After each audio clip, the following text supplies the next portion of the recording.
በሎስ አንጀለስ ካለ የወጣቶች መጠለያ ጋር ግንኙነት ያለው ጆኒ የተባለ ተደብቀው የሚገኙትን ፓይፐር እና ዳን የተባሉ ሁለት ታዳጊዎችን ፍለጋ ወደ ባህር ዳርቻ አቅንቶ እሱ ሲደርስ ወዲያውኑ ታዳጊዎቹ ጥንቃቄ ቢያደርጉም ነገር ግን ጆኒ ምንም አደጋ እንደማያስከትልባቸው በማረጋገጥ ምግብ ያቀርብላቸውና ፓይፐር ለመብላት ስትሞክር ምናልባት መርዝ ይኖረው ይሆናል በሚል ስጋት ዳን ቢከለክላትም ጆኒ ደህንነቱ የተጠበቀ መሆኑን ለማሳየት ራሱ ከሳንዶቹ ነክሶም ይበላል። በኋላ ፓይፐር በጉጉት ትበላና ጆኒ መጠለያ ያለውን በርካታ ጥቅሞችን በመጥቀስ ወደ መጠለያው እንዲመጡ ለማግባባት ሞክሮ ፓይፐር ብታምንለትም ዳን ግን ወደ እንጀራ አባቷ እንድትመለስም ትደረጋለች በማለትም ይፈራል። ይህም ፓይፐርን ያስቆጣትና ታዳጊዎቹ ለመሄድ ተነስተው ሲሄዱ ጆኒ ያስቆማቸውና የነሱ ድርጅት የግል እንደሆነና ሰውን የመርዳት ብቻ ዓላማ እንዳላቸው አብራርቶላቸው በመጨረሻም ዳን ጆኒን ሊያምነው በመቻሉ ወደ ነጭ ቫኑ ይከተሉትና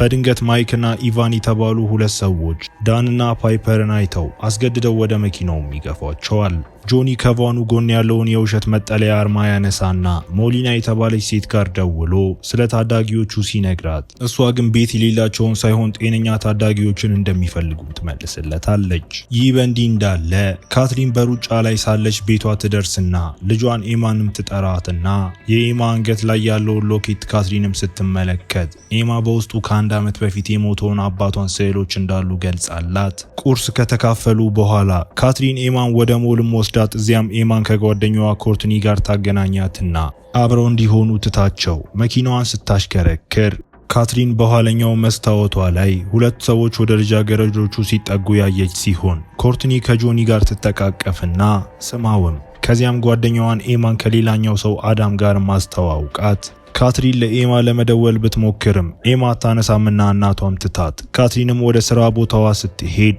ፓይፐር የጠፋችበትን ማስታወቂያ ትመለከትና ችላ ብለው ከአለቃዋ ቶም ጋርም ታወራለች።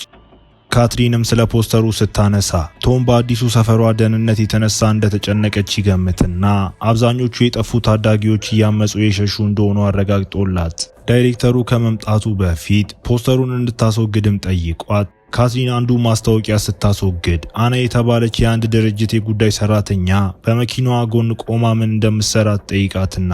ካትሪንም አለቃዋ የተሳሳተ መረጃ እንደሆነ ነግሯት እንድታስወግደው እንዳዘዛት ብታብራራም አናም ፓይፐር ለመጨረሻ ጊዜ የታየችው በአቅራቢያው በሚገኝ ባህር ዳርቻ መሆኑን ስትጠቅስ ካትሪን ይቅርታም ትጠይቃታለች እና ካትሪን በድርጅቷ በበጎ ፈቃደኝነት እንድትሰራ ብትጠቁማትም ካትሪንም ልጇን ከሞል መውሰድ ስላለባትም ቢትልና አና የገዛ ልጇ ብትጠፋ ምን እንደምትል በመጠየቅ የጥፋተኝነት ስሜት እንዲሰማትም አድርጋት ይህም ካትሪን እንደገና ይቅርታ እንድትጠይቅ ያደርጋትና አና ከመሄዷ በፊትም ሌላ ማስታወቂያ እንዳታወርድም ትመክራታለች። ይህ በእንዲህ እንዳለ የታዳጊዎቹ ቡድን በባህር ዳርቻም ሲዝናኑ ኤማን መጠጥ ቀርቦላት ብዙም ሳይቆይ ጆኒና ኮርትኒ በእግር እየሄዱም ታይተው ቤቷ ስትመለስ ኤማ በሚቀጥለው ቀን ከኮርትኒ ጋር ወደ ፊልም ቤት መሄድ እንደምትችል ካትሪንን ብትጠይቃትም ካትሪን አስባበት ነገር ግን በመጀመሪያ ቀደም ብላ በሞል ውስጥ ከማን ጋር እንደነበረች ትጠይቃትና ኤማ ከኮርትኒ ጋር እንደነበረች ብቻ ብትዋሽም ግን ካትሪን ያየችውን ልጅም አንስታ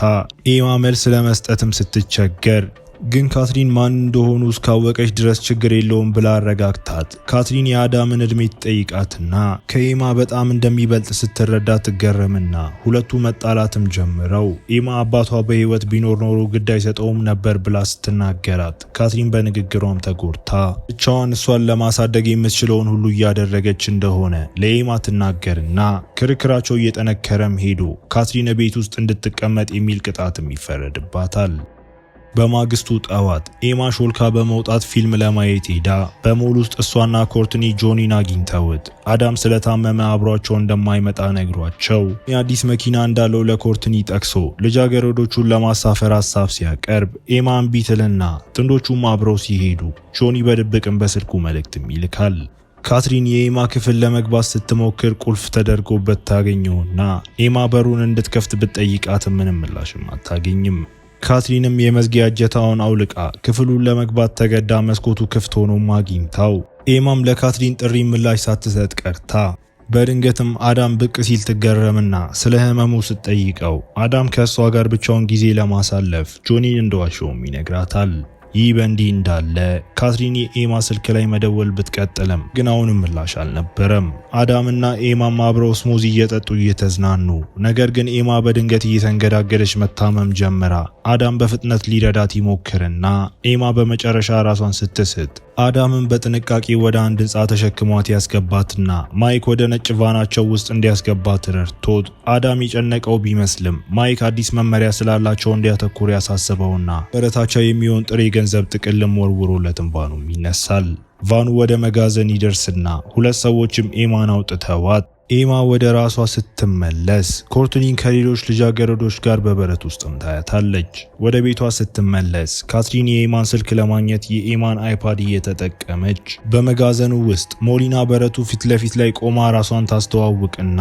የቀድሞ ህይወታቸው እንዳበቃና ቤተሰቦቻቸውን ዳግመኛ እንደማያዩ ለማምለጥም ከሞከሩ ሞሊና ቤተሰቦቻቸውን እንደምትጎዳ ዝታባቸው ስለ ሁሉም ሰው ሁሉንም ነገር እንደምታውቅና ሞሊና አሁን የእርሷ ንብረት ስለሆኑ እንደምትጠብቃቸው ማውጃ ልጃገረዶቹ ከደንበኞቿ ጋር ጊዜ እንደሚያሳልፉና ደስተኛ እንዲሆኑ እንደሚያደርጉም ትገልጻለች።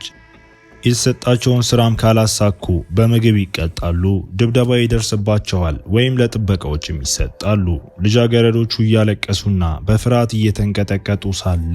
ሞሊናም ከእነሱ መካከል አሁንም ድንግል የሆነችው ማን እንደሆነች ትጠይቅና ንጹህ ልጃገረዶች ከፍተኛ ዋጋ ስለሚኖራቸው ሁለት ልጃገረዶች እጃቸውን ያነሱና ኤማም ቀስ ብላ እጇን አንስታ በዚህም ሞሊና በደስታ ፈገግ ብላ ለቀረጻ እንዲዘጋጁ ለሰዎቹ ትነግራለች። ካትሪን ኤማን ለማግኘት አይፓዱን ይዛ ወደ ሞል ትደርስና ግራ ተጋብታ ወደ ሞሉ ጀርባ ማምርታ የኤማ ስልክ ላይም ደውላ ካትሪን የኤማ ስልክ ሲጮ ሰምታ ቆሻሻ መጣያ ውስጥም ካገኘችው በኋላ ክፉ ስሜት ተሰምቷትም ማልቀስ ትጀምርና ለፖሊስም በፍጥነትም ደውላ መርማሪ የሆኑት ሪችመንድና ኮርዶባ ይመጡና ካትሪን የኤማን ስልክ ያገኘችበትን ቆሻሻ መጣያ ያሳይታቸው ኤማ ከጠፋች 24 ሰዓታት ስላልሞላት ፖሊሶችም ሊያደርጉት የሚችሉት ነገር ውስን ነበርና እነሱም ጥያቄዎች ብቻ ሊጠይቋትና መረጃዋን በዌብሳይታቸው ላይ ማስቀመጥ ብቻ ነበር የሚችሉት። ካትሪንም ኤማ ቤት እየጠበቀችኝ ሊሆን ይችላል ብላ ተስፋ በማድረግ በፍጥነት ወደ ቤት ብትሄድም ግን ያማልሆነም።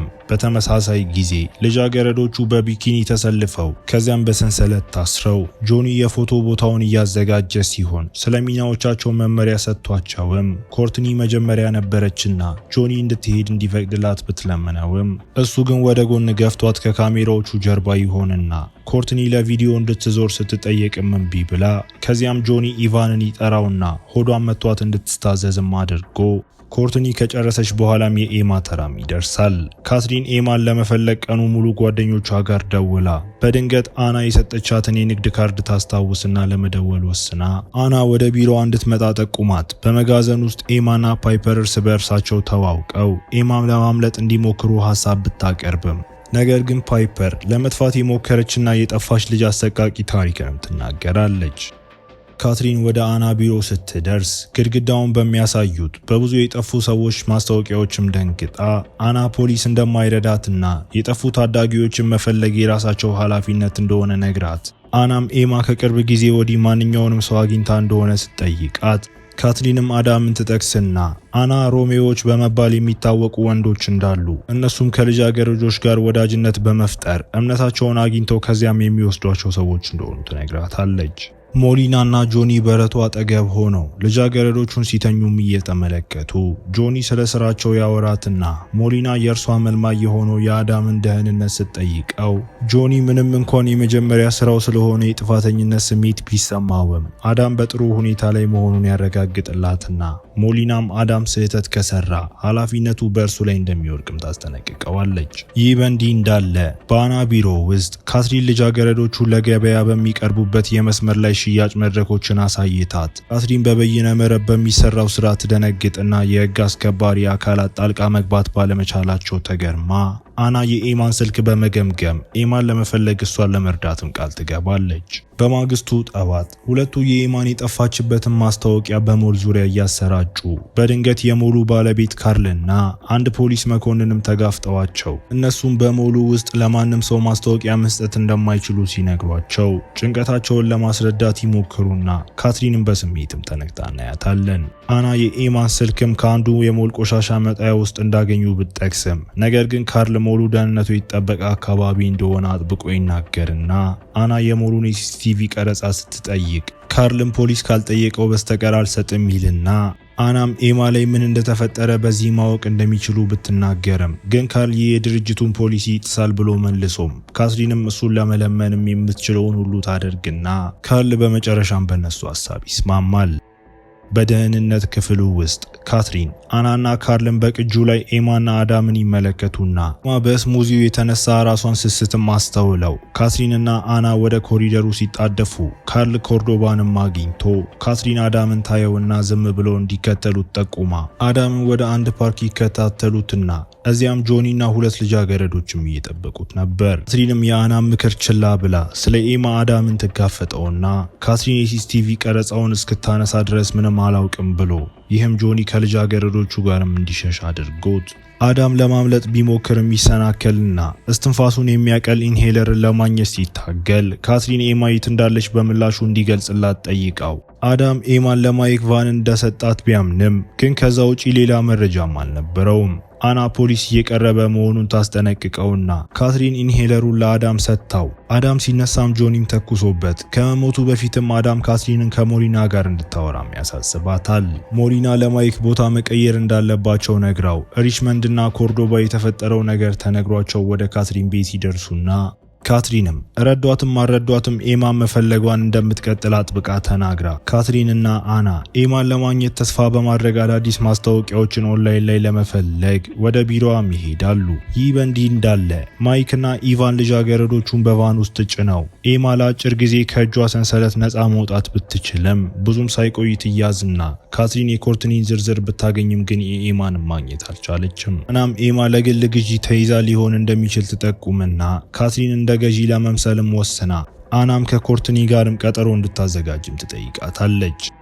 ካትሪንና አና ሞቴሉ ሲደርሱ የጥበቃ ሰራተኞች የገዢዎቹ ማንነት ሲያረጋግጡ አስተውለው አና ካትሪን ጥንቃቄ እንድታደርግ ወይም ሊገሏት እንደሚችሉ ማስጠንቅቃት አናም አንዴት አፍና እንደነበረች ትገልጽና የ14 ዓመት ልጅ ሳለችም ያጋጠማትን ታሪክም ነግራት አና መሳሪያዎችን ሲወስዱ እንድትሰጣቸው ደህንነቷን ለመጠበቅም የውሸት ስልክ ትሰጣትና ካትሪን ትክክለኛ ስልኳን ትደብቅና ወደ ጥበቃ ሰራተኛው ቀርባ ለሱም ከከፈለችው በኋላ እንድትሄድ ከመፍቀዱ በፊት ፈትሿት ካትሪን ወደ ክፍሉ በፍጥነት ሄዳ ኮርትኒን ተጎርታ ተኝታ ማግኝታት ኮርትኒን ፎቶግራፍ አንስታ ለአና ትልክላትና ኤማ የት እንዳለችም ስትጠይቃት ኮርትኒ ኤማ ከሌሎች ልጃገረዶች ጋር እንደተወሰደችም ትነግራትና ከዚያም እያለቀሰች ለመሄድ ያላትን ፍላጎትም ስትገልጽ እናያታለን። እንዲህ እንዳለ አና የኮርትኒን ፎቶግራፍ በመላክም ለመርማሪዎቹ ያደረሰች ሲሆን ይህም በሞቴል ውስጥ የሰዎች ዝውውር ማስረጃ ሆኖ የሚያገለግልም ነበር። ሞሊናም የኤማ እናትም እየፈለገቻት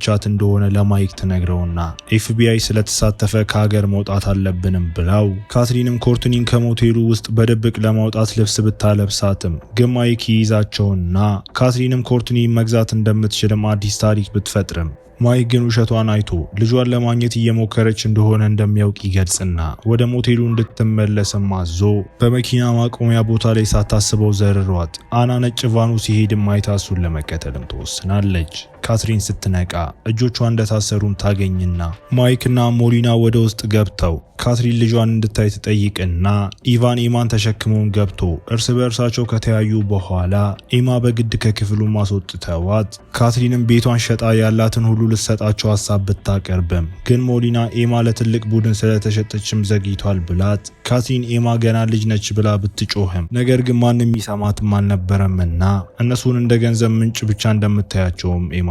ትመልስላታለች። በ13 ዓመቷ እሷም ታፍና እንደነበር ይህም የበለጠ ጠንካራ እንዳደረጋትና በ18 ዓመቷ ምልመላ ለመጀመር እንደመረጠችም ገልጻ ካትሪን ለልጇ ነፃነት ራሷን ለመስጠት ብትሞክርም ሞሊና ግን ምንም ፍላጎትም አታሳይም። ከዚያም የሰውን አካላት ለመሸጥ ስላሰቡ ጠባቂው እሷን ከመግደላቸው በፊት ምን ሊያደርጋት እንዳሰበ ጠይቃው የእሷን ክብር ለማግደልም እየተዘጋጀ እያለ ይሁን እንጂ በሚያስደንቅ ሁኔታ ካትሪን መጀመሪያ እንዲሰማትም ትጠይቀውና ይህም ጠመንጃውን እንድትይዝና ቁጥጥር እንድታገኝ ማስችሏት ማይክ ወደ ልጃገረዶቹ ስፍራ ቢመራትም ግን ኤማም እዚያ አልነበረችም። ሞሊና ኤማን ይዛ ስትወጣ የኤማ ጩኸትም ከውጪ ይሰማና ይህም ካትሪን ማይክን ከመውጣቷ በፊት እንድትመታው አድርጓት ካትሪን በፍጥነት ሞሊናን አግኝታ ሽጉጡን ተጠቁምባትና ሞሊና ኤማን ወደ ካትሪን እጆች በኃይል ስትገፋት ሽጉጡ ወለሉ ላይ ወድቆ ሞሊናም ካትሪን በመሃል ስለገባች አሁን የኤማ ጣፈንታ ምን እንደሚሆን ትገልጽና ኤማ በጣም ዝቅተኛ ዋጋ ለሚሰሰው እንደምትሸጥና